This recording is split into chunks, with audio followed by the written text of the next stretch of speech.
My name is Priya, and I am one of the co-founders of foodwize, and I'm here together with our team, Chaitali Srijata, and then of course our speaker and tutor for today, Dr. Megha. We've run this series of webinars now for more than 2 years. We call it the Be Foodwise webinar series. We are kind of doing a little bit of an interactive session today, so we are calling it a workshop, and it's not just going to be a talk or a lecture, as it in the often has been. And the purpose of this series of webinars really is for us, actually, just as people to learn about the food system from many different dimensions. So our endeavor has always been through this series to bring topics that are as diverse, as different as possible, related to food, pertaining to food, dependent on the food system in many ways. And our guest speakers have hence also been very diverse, from academia, from policy making, also many practitioners. And it's quite interesting that, after having done 15 or 16 sessions over the last couple of years, today is in fact the first time that we are going to talk about food itself and nutrition. And in a way, it's the first time we are going to talk about what matters first to all of us, which is what is on our plates. In the last, several years, but particularly over the last 10 years or so, um, in the modern world and the modern, particularly the urban contexts in which we live, our relationship with food has stopped being simple as it used to be, in the past. I would say even as it used to be for me in my childhood and certainly for previous generations. There is a growing interest in what we eat so that we can be healthy. There's a lot of information at our hands, but there's also an equal amount of misinformation or perhaps information that we are not sure is necessarily accurate or is relevant to us. And through our work, but also through our conversations in the community, we actually encounter relationships, people's relationships with food that can be quite stressed, confused, and we thought that it was really important for us to bring this very foundational topic to our series. And for us, really, who better to learn from but Megha? I'm going to introduce her briefly too. Dr. Megha is, really one of our closest collaborators. We have been working together now for more than a year. She is many things. Megha is a biochemist. She is also an expert in Ayurveda dietetics and has a deep understanding of modern nutrition science. She's a public health and nutrition's communications expert, and she's particularly passionate about helping people like us develop a relaxed and joyful relationship with food that is rooted in science, but that also enables us to make everyday decisions in ways that are suitable for us. And as we know, what is suitable to me and what I like also may be very different from what is suitable for one of you and what you prefer. I know because we've spent so much time together with Megha, and every time we do, I learn something about what's on my plate and what there can be possibly. I know that this will be a very interactive and enjoyable conversation. Please make it as relevant to yourself as you can. And with that, I will hand over to Megha. Good afternoon. Thank you, Priya, and thank you, Srijata, for having me on here. It's such an honor to be the first person to talk about what's on the plate and what about food. But as you know my style, I'm not going to talk anything about nutrients. I will talk about food itself. And thank you, Chaitali, for anchoring us so beautifully. All right. So good afternoon, participants. I see a number of names there, and I hope you are energized this afternoon because this is going to be a conversation. Because what's on your plate is not going to be what's on my plate. And so the only way to navigate this, food reality is for each one of us to live it ourselves and understand it as it applies to our own lives, right? So in today's talk, I have chosen one aspect that I wanted to highlight from modern dietetics and one aspect I wanted to highlight from Ayurveda dietetics for you to think about what's on your plate.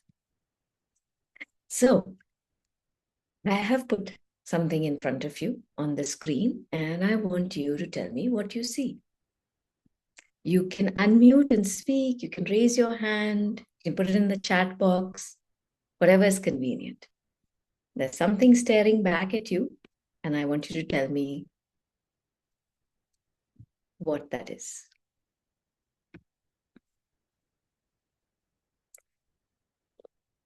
So Chaitali, there's something funny in my screen and I can't read the chat messages. If somebody posts there, just let me know. Sure.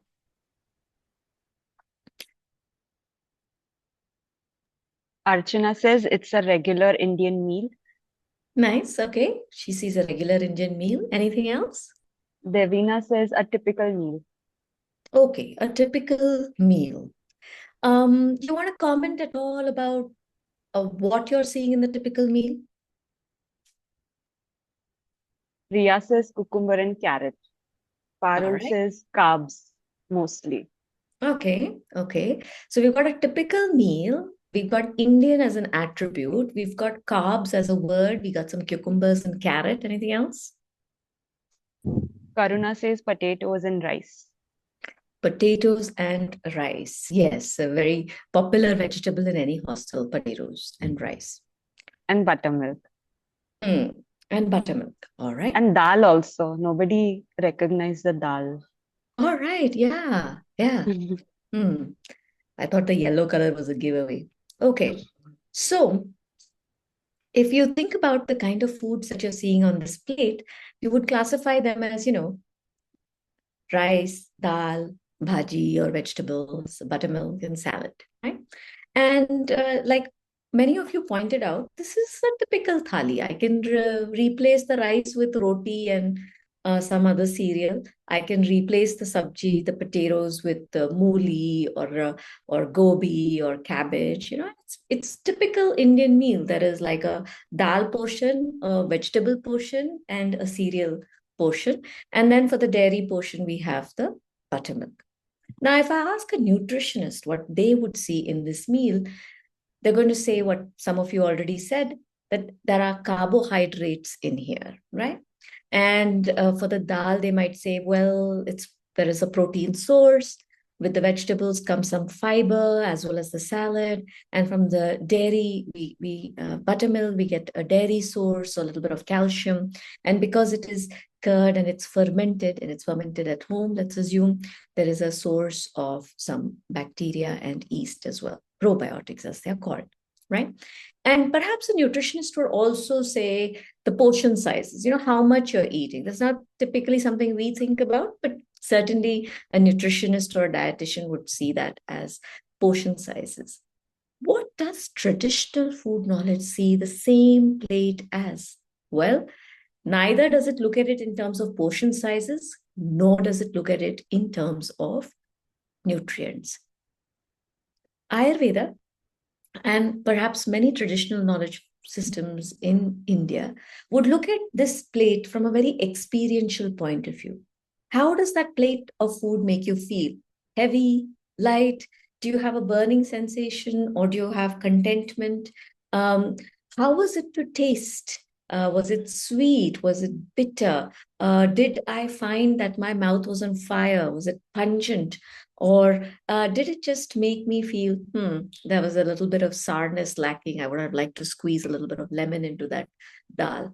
So you're seeing a couple of or many Sanskrit phrases here, but I want you to take away from this slide that our understanding of what food is in a modern sense is coming a lot from what we can measure. Whereas our experience of food is coming from a lot of what we feel about it, right? And it may not ideally be measurable. Now, at a glance, these things might seem very counterintuitive, but I want to assure you they're not. Food is one of those topics where every perspective is valid, right? That dal that you saw in front of you is protein rich. It also has carbohydrates. It is also easy to digest, and my daughter hates it. So, all of these are valid and legitimate perspectives to this particular dish. But the difference really is coming, and I think that is very important for us to understand, because food is also about memories and what makes us happy, right? If you recall the advertisements for this dairy chocolate, the silk chocolate, what is it conveying in that advertisement? It's emotion, right? And I always try to give this analogy that each one of us here would have experienced love, right? But if I ask you to quantify it, none of us can. So therefore, this experience as well as quantification, they all belong together in a realm, but you should not disregard one for the other. So let's come to what's on our plate with healthy respect for both what we can measure and what we feel. I would like to ask you, when you are looking down on your plate, what factors are you considering when you build it?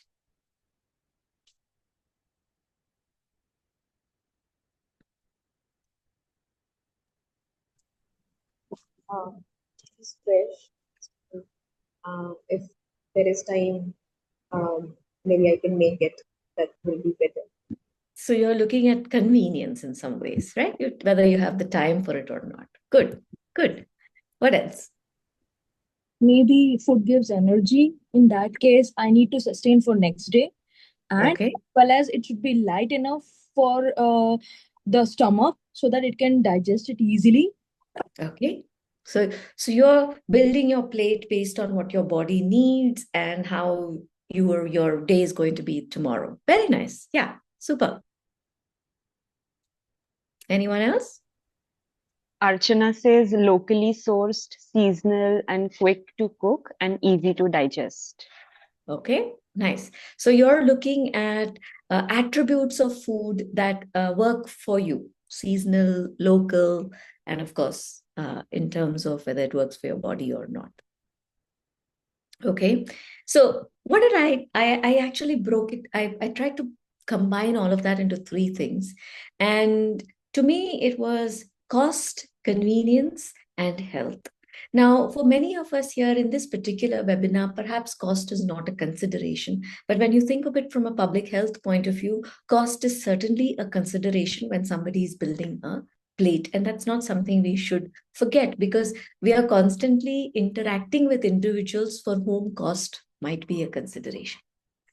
In today's lecture, let's focus on the convenience and what somebody mentioned, energy or light to digest. We're doing it for our health, and we want to sustain ourselves, right? And we want to sustain ourselves in as healthy a way as possible. So let's talk about convenience here. And I want to divert your attention to the convenience that we observe in our lives today in terms of the foods that are available in the market. I want to specifically talk about a class of foods called ultra processed foods. Just a quick, hands, if you can raise your hand if you've heard of this term, I would appreciate it, because that'll determine how much I want to go into it. Okay. Okay, 2 people know about this. 3. Okay, wonderful. All right. Okay. Thank you, Ria, Kaveri, Archana, Shreya. All right. So we've got about 40% of our audience who's heard this term, maybe 50%. So let me spend some time defining it. Ultra-processed foods are foods that have undergone intense industrial processing. That can be a chemical or a biological process. And those that contain substances not usually found in our kitchens, right? And there's a long list over here. I have taken this definition from a paper by Montenero, whose classification system we are going to talk about in a second, right? Now, these ultra-processed foods is a modern-day phenomenon. So, after World War II, or rather, World War II necessitated a series of innovations in food processing because food that was produced in the field had to get to the soldiers and had to be of a certain quantity and quality. And that necessitated an entire industry of canning, increasing the shelf life through various food processing techniques, and trying to mechanize many things because, it had to be packed and sent in World War II, it had to be packed in America and sent, across the Pacific Ocean, right? And once World War was over, we had all of these innovations. And of course, industry used that innovation and transformed it into a series of products which we as consumers started to eat, right? And many of these were good innovations, right? It's good to have pasteurized milk because a lot of diseases came down because of it. It's good to have tinned food because it means that the same food which is made in abundance in a particular season can be stored. So all of these have come about, through a change in a lot of the food systems that we've had, right? But what has happened is that our body's evolution has not kept up with it, right? So we evolved to eat at a time where food was a luxury, not so much as a supermarket rush or today big basket order, right? And our evolutionary history of metabolism has not kept pace with our convenience in terms of the food that we get. And so, from a public health point of view, there was a strong feeling that the consumption of all of these ultra processed foods is leading to poorer health outcomes, such as increased amount of diabetes, heart attacks, and overall, even the cancer risk and so forth. So this NOVA classification was thought of as a way for people to be forewarned how much processing has gone into the food that they are eating. There are four classifications: 1, 2, 3, 4. One is minimally processed food. 2 is processed culinary ingredients like salt, vinegar, groundnut oil, mustard oil, soya sauce, miso. All of those things would be considered culinary ingredients. 3 are processed foods, which are usually a mix of 1 and 2. So a lot of people don't like listening to it but dosa batter, idli batter, all of those are processed foods, as is the bread that we buy. If you bought it from a baker, it's number 3. If you bought it like me, today I'm having modern bread in my house, it's a NOVA classification 4, which is an ultra processed food. UPFs also include things like instant noodles, yogurt, carbonated drinks, processed meats such as sausages, etc. Right? So when you're looking down on your plate and thinking about convenience, the first point I want to send to you today is to look at how much ultra-processed food you're consuming in your daily lives. And just to drive home the point, let's do this fun exercise. I've put a bunch of different things on this slide. Can you tell me which are the ultra-processed foods here?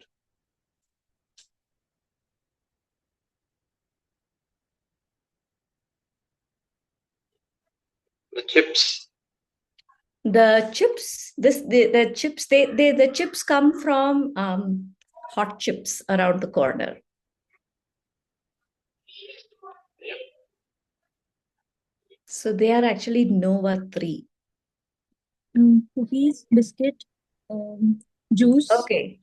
The which cookies? The chocolate chip cookies? Yeah. Okay. If they came from a packet, they're NOVA 4. If I baked them, they're NOVA 3. Case cookies would be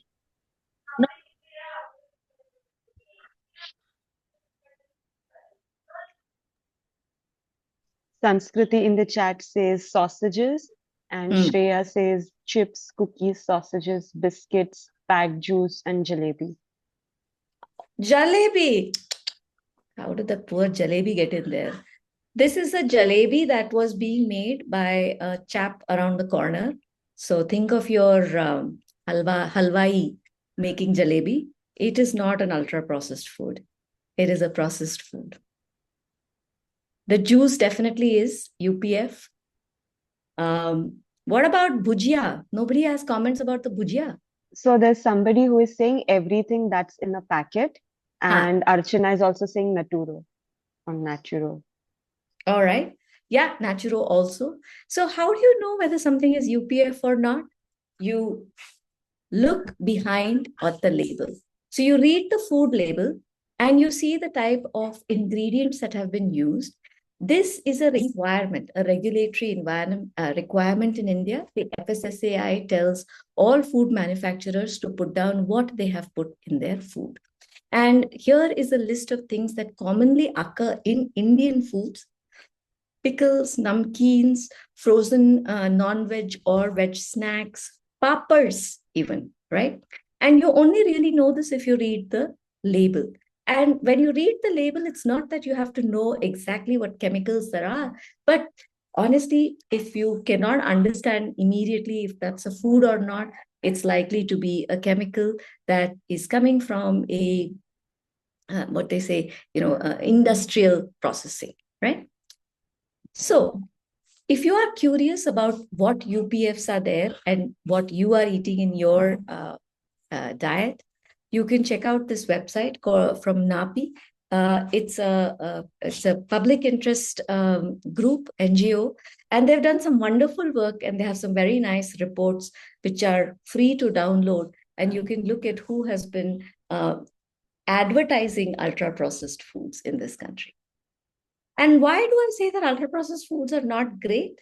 Well, there's some very interesting paper that shows this. So this was a research study done in the US where they took 20 participants and made them stay in-house for a month. For 2 weeks of that month, they ate ultra processed food, and for 2 weeks, they ate minimally processed food.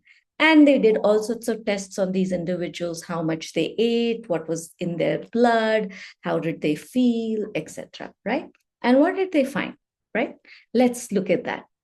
They found, before we go to what they found, let's look at what they ate, right? So an ultra processed breakfast was breakfast cereal. This is Cheerios, a muffin, again, that was made in an industry, not at home.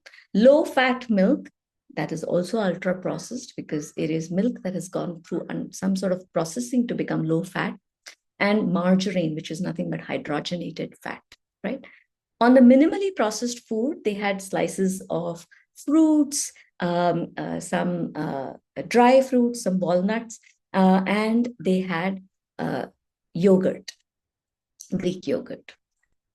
The lunch menu really drives home the point between the ultra processed and the minimally processed. So on the ultra processed, they had slices of bread, ravioli that came from a can, chocolate chip cookies, again, that came from a packet, soda, this was lemonade, and it was no sugar lemonade, right? Diet lemonade, fat, and a little bit of cheese. But on the minimally processed, it was bulgur wheat, which is nothing but rava, our bansi rava, in some ways. Lots of fruits and green leafy vegetables, chicken, and a vinaigrette, and all sorts of spices.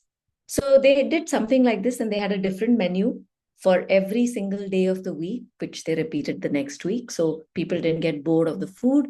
This is my favorite part. What were the snacks? Because this was an ad libitum feeding exercise. Participants could eat as much or as little as they wanted, right?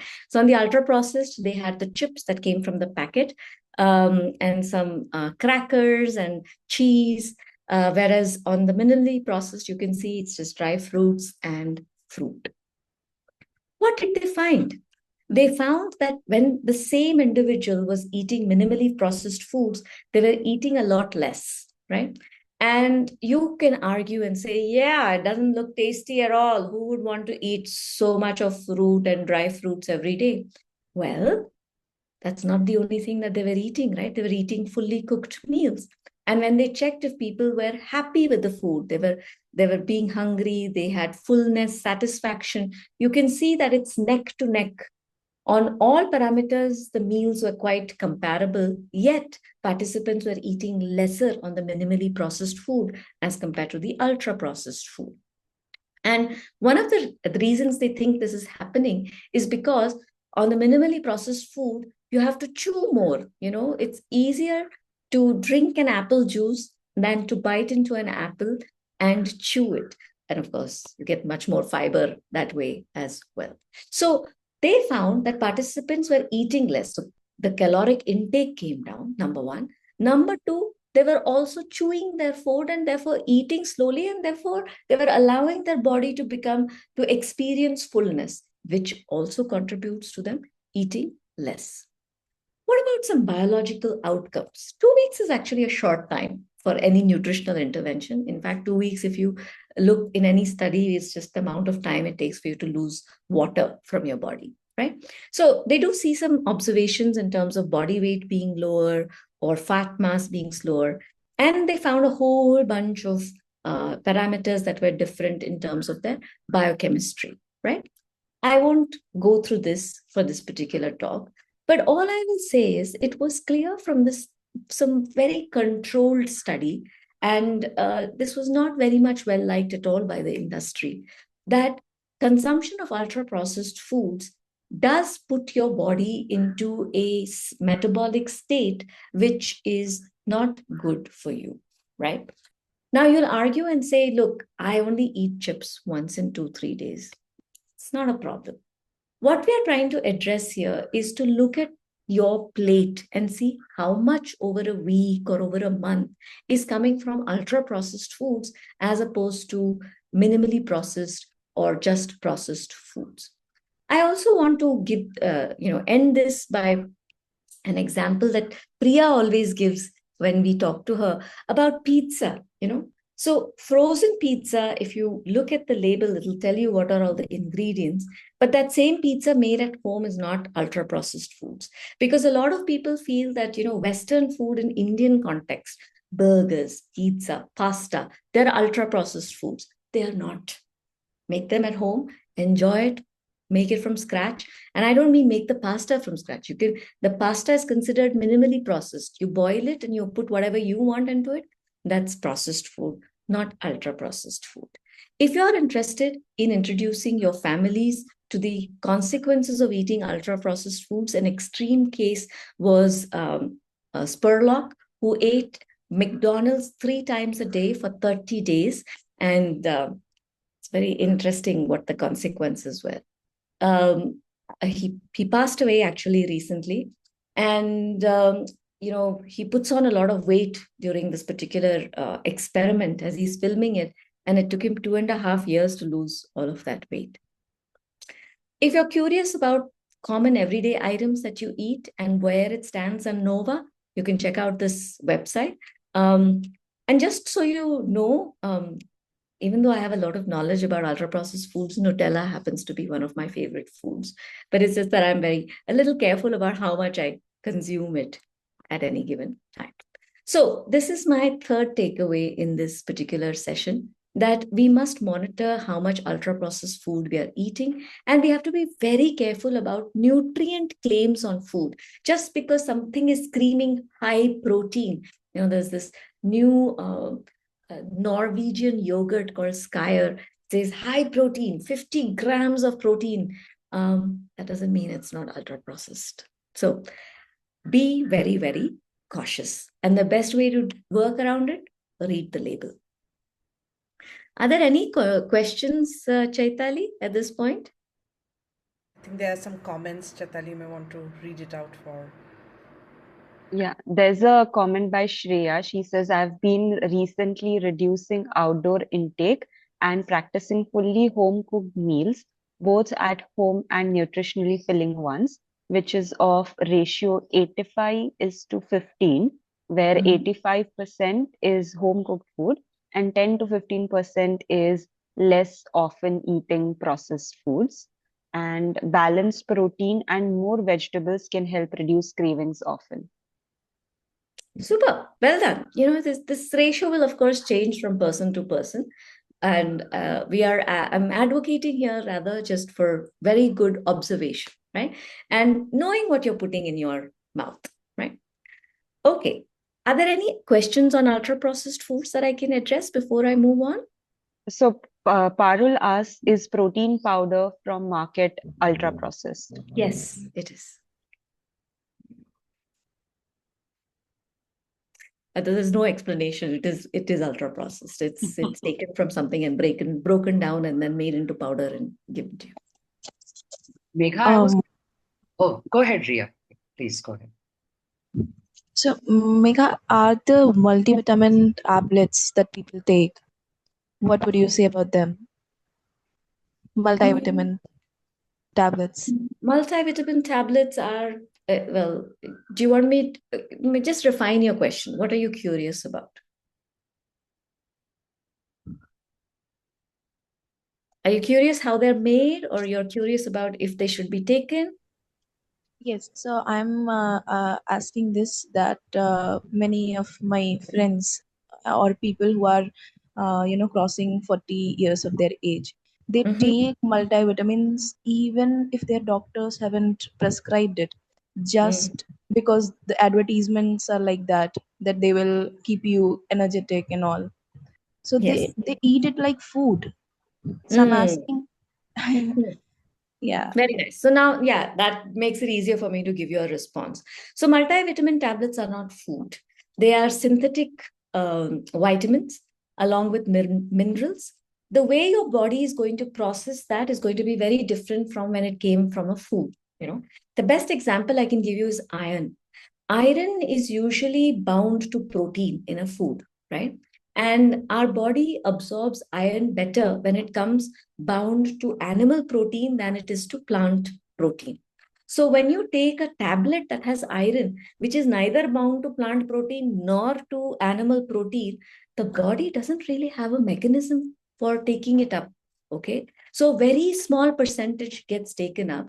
And that is why even though the requirement of iron is quite low, and it can the data varies from about 1 milligram to about 23 milligrams, but 1 milligram is what you need on a replacement level.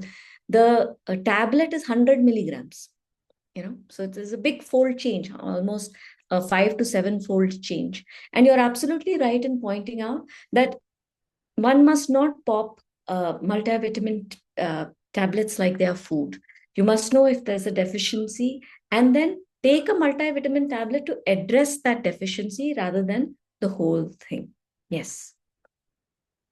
Definitely talk to a professional before taking it. Megha, there are a couple of more questions in the chat. Do we take it now or do we come to it later?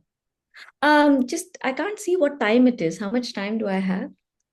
We are at 4:36, so we have plenty time as of now. Super. Then in that case, I'll take it now. Okay.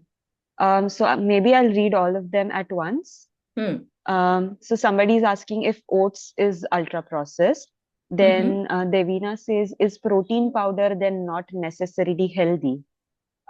Yasmin says, frozen vegetables like peas, tofu, which is packed, is it good to consume in regular basis? Archana says, okay. I can hold 3 in my mind. Okay. All right. See, I've already forgotten the first one. Which was? Oats ultra processed. Yeah. So oats is very interesting. You see, oats is a cereal. Okay. So if you eat oats, the cereal, you will have to cook it in your pressure cooker for about half an hour, right? It's like cooking rice rava. So usually what happens is that oats, they also call them steel cut oats, and it'll look like rava. That is not ultra processed. Okay. But that instant oats that you get, which you can, put in a microwave and then it just gets done in about 2-3 minutes, that unfortunately is ultra processed, because what they do is they cook it, then they chaptofy it. I mean, what's that? Not getting the English. Press it. Yeah, press it. They press it, and then it's actually also extruded so that it becomes in that flaky form that you get, so that it is easy to cook. So one is not, and the other one is. Ultra processed is instant. The processed is merely the steel cut oats. Second one, with protein supplements, should I take them or not take them? Honestly speaking, you must go to a professional, calculate how much protein you need and how much you are consuming, and see if you can meet your daily requirements through the food that you consume. A lot of vegetarian feels that they can't get enough protein in their food. That's not true at all. Instead of eating 2 cups of rice, eat only half a katori of rice and eat 3 cups of dal. So it is possible. You have to play around with the food, and a dietitian will be able to help you with that. And the third one, so frozen peas and frozen tofu are 2 different categories. Anything that is frozen just after harvesting, peas, strawberry, blueberry, corn, all of this is minimally processed.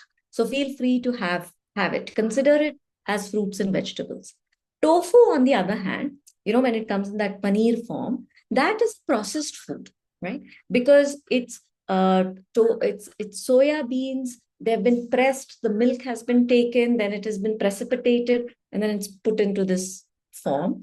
And if you read the back of the label, you will know whether it's ultra processed or not, depending on if it has acidity regulators, etc. Right? Sometimes, if you get like a paneer from your halwai ka dukan, it will just be milk and maybe citric acid or lemon to coagulate the protein, and then it just becomes processed. It's not ultra processed. I hope I have clarified.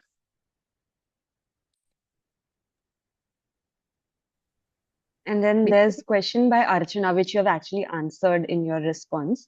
And Okay. then there's Shreya's question. Maybe we'll come to it towards the end. I think it will make more sense to discuss that towards the end. It's done. Thank you. Okay, so let me go to the third factor, which is, what's on my plate? I might eat plate for, as one participant said, to fulfill my energy requirements. Well, what on your plate for you is actually a highly personal decision, right? And I say that with some confidence, not just because it is an empirical observation. I'm sure all of us have observed in our families that we all respond differently to the same food, but also because this is a scientific observation. And I'd like to tell you a little science story to back it up, right? This was a study that was conducted in the UK, right? So participants who had enrolled in this study, and there were about 1,000 odd participants, they got this muffin, which was made out of sugar, maida, and fat, right? It was the exact same muffin, and all participants had to consume this muffin first thing in the morning for breakfast. And after they finished consuming it, and they had to eat the whole thing. And after they were done consuming it, they had to prick themselves and then take a drop of their blood and put it on this little sheet of paper and allow it to dry. And that whole thing was sent off by the post to the lab. Right? So the lab was able to measure for people staying in their own homes what happened to the biochemistry in their blood few hours after they had consumed this muffin. It's not a really tasty muffin if you look at the ingredients, and certainly not great for somebody who is used to eating idli in the morning, idli chutney. But here is the data, right? So in graph A, what you're looking at is the amount of fat in a person's blood after eating this muffin. Each circle, right, in this belongs to one person. And on the x-axis, you're seeing how the fat amount is changing with time. So it's clear to you, you eat something, goes into your stomach, gets digested, your intestine pulls out all the nutrients, sends it into your blood. So as you would expect, after eating something, the amount of nutrients in your blood will only rise with time. And that's what is happening if you look at the mean. But if you look at the variance, right, at the 0th hour, one person had only 0 milligrams or millimoles triglyceride, whereas one person had 5 millimoles per liter triglyceride. That's a 5-fold difference, right? And that seems to continue through the time period when these measurements were made, right? What this is telling you is that all of us, even if we consume the same food with the same amount of nutrients, which let me tell you, I can measure in a lab very accurately, even then, everybody will respond to it very, very differently. That's because our physiologies are not the same. In panel B, what they've tried to do is called correlation, okay? They have correlated between, one moment. They have correlated between the fat in the blood and all the other parameters with this individual. And many of us would like to say, oh, it runs in my family. Everybody's a little, got a little bit of an issue. And, we are all a little overweight. We all have diabetes. If you look at the last factor over there, genetics, what this graph is telling you is that the least amount of correlation to this fat variance was with genetics. And the most amount of correlation was with already existing serum lipid markers, which are a consequence of your daily habits. So even if you didn't understand the science, what I want you to walk away from is that everybody responds differently to the same food. 1. 2, you have a lot of agency, what you're putting in your mouth and how your body responds to it. So you're going to ask me, you just told me that, something I already intuitively felt. How do I employ this in my life? How do I personalize my plate? Well, there are many ways in which you can personalize a plate, not least talking to a professional and getting some dietetic advice. I'm instead going to give you a small segue, which I think can help you on an everyday basis that you can practice. Now, this part of my lecture is more of an observation. It is empirical in nature. I hope before my career is over, I will have some evidence to share with you. And this information is coming to you from Ayurveda. And I feel that traditional food concepts certainly have some very interesting ways in which we can personalize our plate. So to do this, before we get into the academic part of it, I want you to do an exercise. I'm showing you milk, and I'm sure there are some of you here who might be lactose intolerant. No problem. If you just have to remember the taste of milk, right? On a scale of 1 to 5, 5 being very sweet and 1 being not sweet at all, how sweet would you rate milk?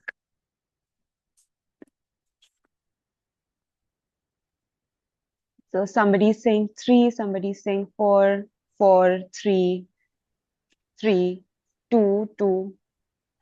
So it's averaging out to about a 3, right? Yeah. Somebody's saying 3.5 to 4. Okay. Anybody at a 1 or a 5? Okay. So already I'm trying to tell you that the way we perceive a taste is very different from a person to person. Now, let me ask you a slightly different food ingredient. Curry leaves. Okay, so we have some 1s and 2s. Anybody at a 3 or a 4? There are 3s, couple of 3s. Okay. And somebody says between 3 and 5. And there's a 1 as well. Okay. So my point being that, these are commonly consumed ingredients and all of them are perceiving the taste of this ingredient in very different ways. As you can see, I can average it out. On an average, milk was around 3. On an average, sounds like curry leaves was around 2, right? But what's that missing? That's missing the variability because each one of you is seeing this particular food dish very, very differently. So in Ayurveda, we say that there are 6 tastes. Sweet and bitter are just 2 of the 6 tastes, right? And I want to introduce you to these tastes because I think it's a fun way to understand the food that you're eating every day, right? So there is sweet, sour, salty, pungent, bitter, and astringent. Sweet foods in the traditional knowledge framework are things like dal, rice, roti, peas. Now, the funny thing is that some of the things that we put under the sweet category, even say something like chicken, right? From a nutrient point of view, they're very different because chicken you consider protein rich, but roti you're going to consider carb rich, right? But in Ayurveda, the taste is the same. So it is all considered madhura or sweet to taste. Sour or amla, these are your fruits like oranges, tamarinds, and now the mango season is upon us, so raw mango, right? And these are things that, we find very appetitive. We like sweet and sour foods. Salt is another type of taste, and all of us really miss salt. So when there is no salt in your food, because it helps to bring out the flavors of all the other tastes that are there in your food. Pungent. Now, although a lot of people would call green chilies pungent, they are not native to India. Ingredients that are pungent and native to our cuisine are black pepper, ginger, turmeric. Bitter foods, we just saw, for example, curry leaves. They also include a lot of spices such as cumin seeds, ajwain, methi leaves, methi dana, right? And lastly, astringent. Now, this is a very funny taste. If you've eaten a jamun, you would have felt that the inside of your mouth was becoming very dry, right? And you can feel it in your cheeks, that dryness. That is the astringent taste. Some of us also get it when we have black tea, green tea, raw plantain. To some extent, if you also have just soaked the dal and then you use it in your vegetable, that soaked dal without cooking is also astringent in flavor, right? Now, what Ayurveda would suggest is that we must have all 6 tastes, but how a taste affects you is going to be very different from the way it affects me, and I should closely observe. For example, if I eat sour foods in the evening, right? Now, I'm a Kannadiga, and for me, sambar, saru, these are all very normal things for me to eat. But I find that if I eat a sambar really late in the evening, 7:30 or 8, I actually have today, now as I'm growing older, I do feel a burning sensation and I do have a little acidity, right? So now I know that if I have sambar on my menu, I have to eat it by 5:30, and I don't eat it late at night. So these are observations that you have to make for yourself and see how these tastes make you feel. I will stop here because sometimes people have a lot of question about these tastes. There's a question by Sanskriti. She asks, what about asafoetida? Hing is pungent, asafoetida is pungent or katu in taste.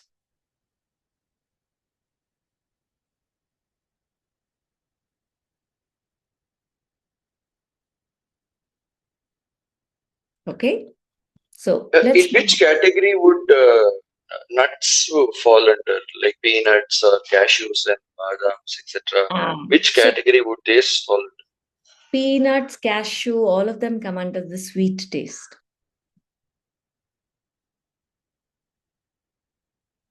Okay. So Parul asks, Karela is considered as bitter. Is it native? Yeah, absolutely. Karela is native. Brinjal is native. We have over, I think, 50 varieties of brinjal that grows in this country. And you would have noticed that some brinjal varieties are a little bit more bitter than others. So the green brinjal variety is a little sweeter, whereas the black brinjal variety is a little bitter.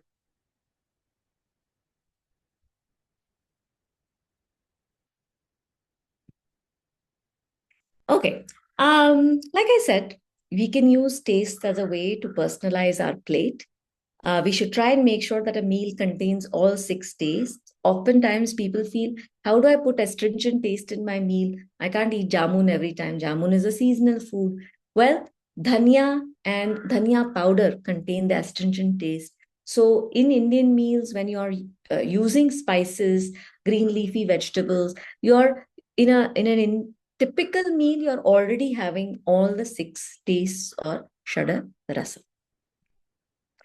I don't want you to walk away thinking that there is only one principle in Ayurveda for personalizing your plate. There are 8 such principles, and that's not that's something that we discuss as part of our course. I'm not going to talk about it in this lecture, but I didn't want you to think that there was only one principle. Okay, so with that, I sort of come to the end of this particular session, and I want to leave the following messages with you. That food has many perspectives. They are experiential, cultural, nutritional, and we really need to appreciate all of these. We should not get stuck on any one concept. I will take the liberty of saying that many vegans I meet, they get stuck. They want to be vegan, and I really respect the fact that they want to be vegan for animal rights, climate change, whatever be their reason. But you see, then the focus becomes very much about not meeting nutritional requirements, but just simply meeting the ethical requirements, right? And it is a very personal decision. I respect that. But we must remember not to become so siloed that we reject other perspectives simply because we are not able to understand them, or we do not think that they have value in them. Similarly, today, it's like a chant, protein, protein, protein, protein. In the 1980s, the chant was fat, fat, fat, fat. In the 2000s, the chant was carb, carb, carb, carb. So, it's like the changing music genres. Every nutrient seems to have its day in the sun. And now the nutrient of choice seems to be protein. Don't get hung up on any one nutrient. It is important to eat a diverse diet, and you can do that simply by having colorful foods, seasonal foods, local foods. Second, that indigenous knowledge framework, as I just experimented with all of you on with milk and curry leaves, is experiential. Don't deny the experience. And at least at our center at TDU, we believe that these 2 components, the quantitative and the qualitative, can be combined. Do have a look at the ultra-processed foods on your plate and be very careful about consuming anything that has tall nutrient claims. We buy vermicelli to make upma in my house, and on the packet it says now fortified with zinc and iron, and it made me laugh no end, because I was looking at the amount of fortification there is and the way it was fortified, and it was insufficient to meet my daily requirements, and I don't even know whether it can be absorbed by my body or not. Right. So it's so easy to get carried away simply because there is a label on top saying that somehow it is good for you. And lastly, if you are at all curious about personalizing your plate, please do consider evaluating what the tastes of different things on your plate are and how they make you feel. So that's what I had for today's lecture. And I'll be happy now to take any questions that there are. Megha, before any other questions, would you like to let the audience know if they want to learn more about Ayurveda, and not as a professional but as a consumer? I know you have a course. Please go ahead and let the participants know in case somebody wants to explore this further. Sure. Thank you, Srijata. So actually, I did make a slide, and I'd be happy to share this with other people as well. So if you're curious about this traditional perspective, these are the couple of things that I recommend that you read or watch. M.S. Valyathan's book, K.T. Achaya's book, And Robert Swoboda's book on Prakritis is a very nice introduction. I'm very happy to share that there is a YouTube channel that is a product of a project that we have done called Traditional Foods of Karnataka. So if you look for Traditional Foods of Karnataka, CCRAS TDU, you will find around 128 recipes that we have documented across Karnataka, both for the nutritional as well as Ayurvedic perspectives. And through the videos, you can experience as they are cooked in people's homes. In terms of courses, we do have a course for knowledge seekers because we believe it's important for people to get authentic information that I run along with the Vaidya. So it's called the Introduction to Ayurveda Dietetics. And I welcome you to take the course. The current one is already started, but we'll probably do one in April as well. I'll leave my contact details. You can email us and let us know. We're also heavily trying to research on concepts, traditional food concepts. We take a very agnostic view that some things might be useful, some things might not be useful, and that we need to generate the empirical or observational or scientific evidence to say one way or the other. So I've just listed down a couple of things that we're doing right now in the lab. If you or anybody you know wants to do an internship and wants to explore some of these concepts, they are welcome to come and write to me. So this is our website and email ID and number. So I can leave that on there. And I'll leave it on here, this slide maybe, Srijata, and people can while we open our ask questions. Yeah.